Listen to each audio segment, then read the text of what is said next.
Vous êtes sur Kivu Morning Post, mesdames et messieurs, bonjour, bienvenue à suivre ces rendez-vous d'actualité. Commençons par les principaux titres. Corneille Nangaa a accusé Kinshasa d'enfermer des opposants swahiliphones lors d'une interview à Goma. Il a affirmé que Joseph Kabila n'a pas rejoint son mouvement. Et puis l'ancien gouverneur du Sud Kivu et proche de Joseph Kabila, Marcellin Tchishambo, n'a pas été nommé gouverneur de la FCM23. Ses proches rejettent les rumeurs qui circulent sur les réseaux sociaux à ces sujets. Enfin, l'Union nationale de la presse du Congo, UNPC, rejette l'interdiction des diffusions des activités de Joseph Kabila et du PPRD, qualifiant la décision du CESAC des partisanes. Ces titres et bien d'autres vous seront développés dans cette actualité. Mesdames et messieurs, restez branchés.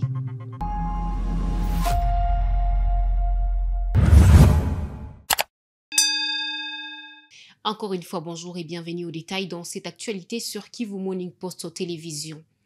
La rumeur selon laquelle Marcellin Tchishambo serait le nouveau gouverneur du Sud Kivu, remplaçant Manu Birato sous la FCM23, est totalement infondée.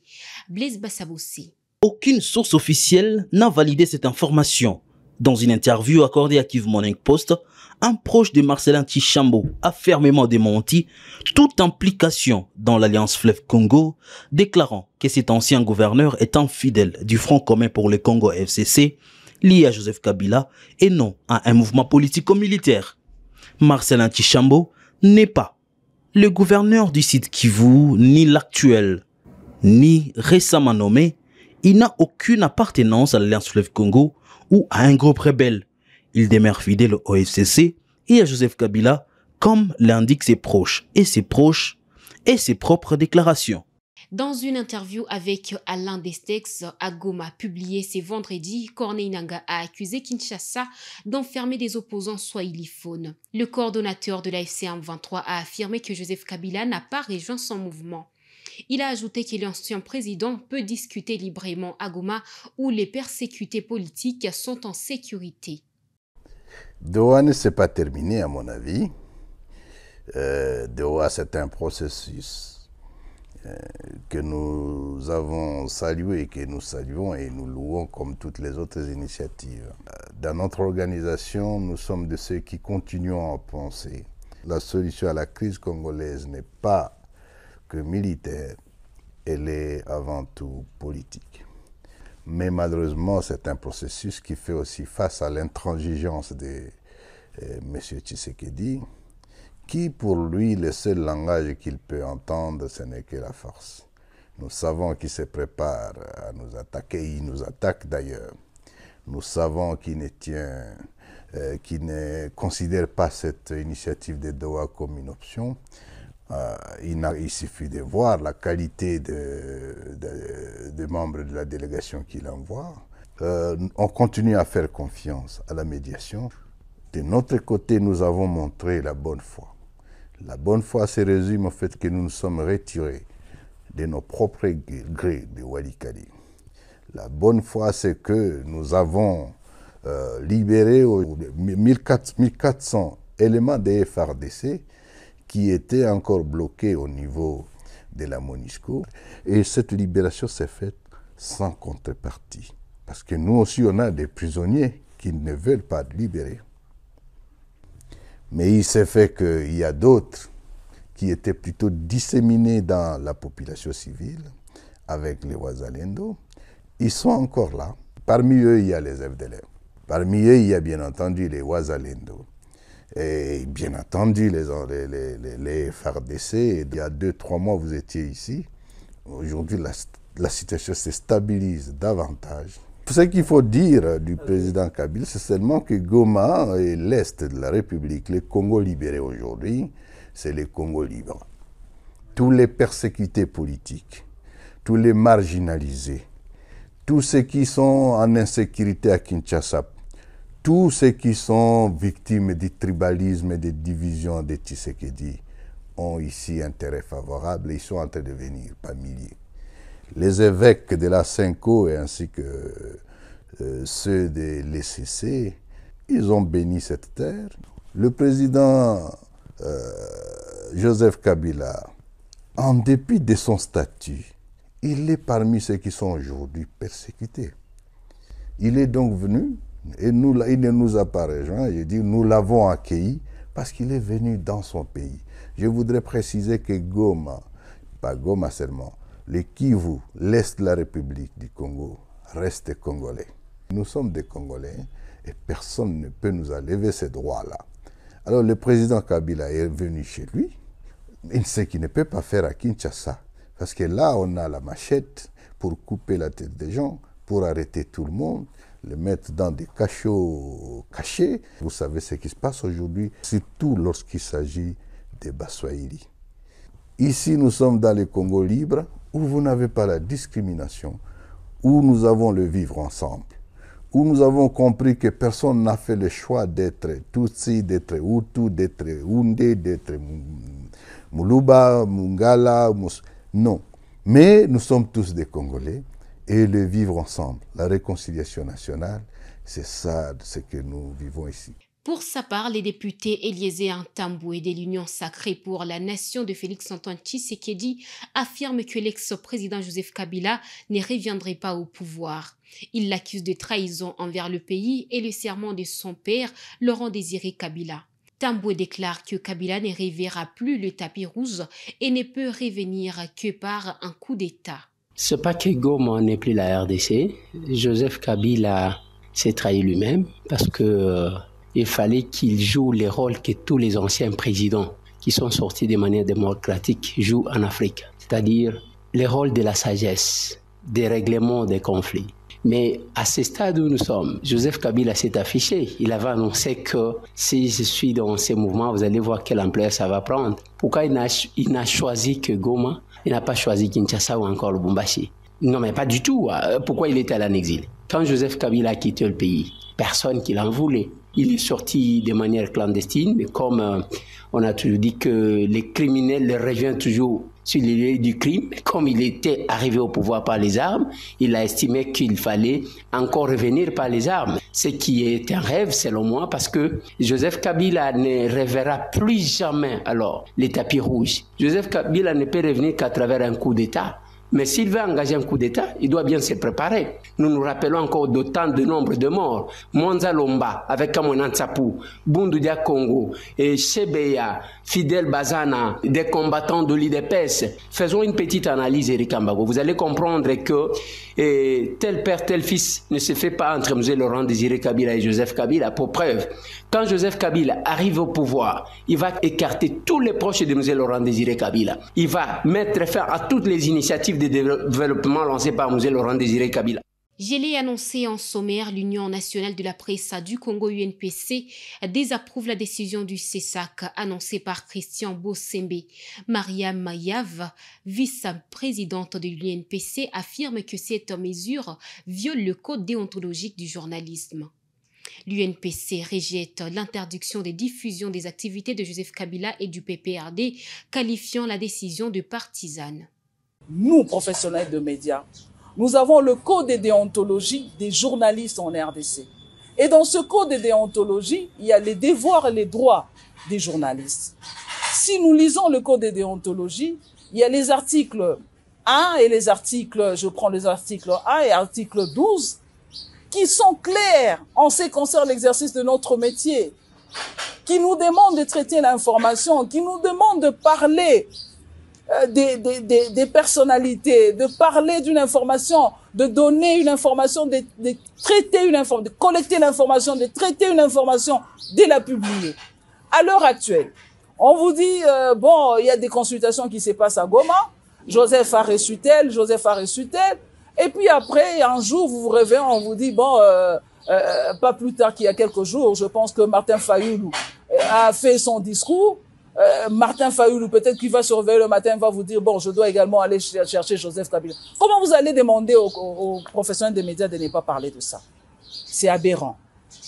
Là, on dit la liberté de la presse est mitigée. La liberté de la presse est bafouée. Je ne sais pas si Christian Bossembe, avant sa déclaration, il a eu à tenir ou sinon avoir l'avis de la plénière du CESAC, parce que une décision du CESAC, c'est une décision qui doit être discutée en plénière. Est-ce que c'est une décision qui a été discutée au niveau de la plénière du CESAC? Je ne sais pas.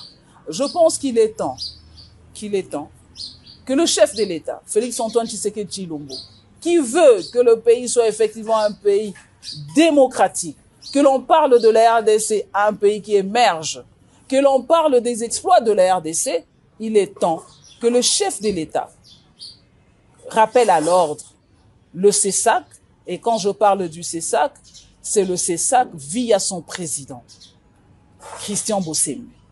Je rappelle aussi que le CESAC, c'est le Conseil supérieur de l'audiovisuel, c'est une institution d'appui à la démocratie. Le CESAC n'est pas un parti politique. Il faudrait que Christian Bossembe arrive à faire la différence entre une institution d'appui à la démocratie et un parti politique. Nous poursuivons cette actualité sur Kivu Morning Post, mesdames et messieurs. Le coordonnateur adjoint en charge des finances et de la mobilisation, Freddy Kaniki, a annoncé ce vendredi 6 juin 2025 à Goma qu'une commission a été créée pour discuter des questions techniques au niveau de la base. Plus de 50 directeurs généraux, recteurs et chefs de travaux des universités et instituts supérieurs de Bukavu et Goma ont été invités à une première réunion technique. En effet, oui, nous avons convoqué une réunion avec toutes les institutions académiques du Nord Kivu et du Sud Kivu pour une petite séance de travail. D'abord, premièrement, c'était pour une prise de contact pour que nous puissions échanger. Nous avons échangé sur l'idéologie du mouvement, la révolution, le changement que nous espérons voir et que nous apportons. Nous avons échangé sur le rôle des institutions académiques, notamment comme le modèle, comme la lumière. J'ai beaucoup insisté sur le fait que les académiciens doivent être la lumière du peuple. C'est l'intelligence de la société. Elle doit participer dans l'identification des besoins et des problèmes, mais aussi dans la recherche des solutions à apporter pour le bien-être de la population, mais aussi pour résoudre les problèmes dans les territoires libérés. Je donnais un exemple d'une solution que l'UNIGOM a suggérée pour la résolution des questions bancaires qui demeurent un problème dans les territoires libérés. Donc, en général, c'était pour les responsabiliser et leur communiquer le rôle que nos attentes, mais aussi le rôle qu'ils doivent jouer dans les changements que nous voulons apporter, les changements de mentalité, les changements d'attitude, mais aussi les changements de comportement dans la société. Nous avons mis en place une commission au niveau de la coordination, mais aussi au niveau des deux provinces qui travaillent avec la conférence des établissements académiques au Nord Kivu et la conférence du Sud Kivu. Et ça, c'était pour que les questions techniques soient discutées au niveau de la base et que les solutions nous soient apportées au niveau de la coordination pour la mise en œuvre.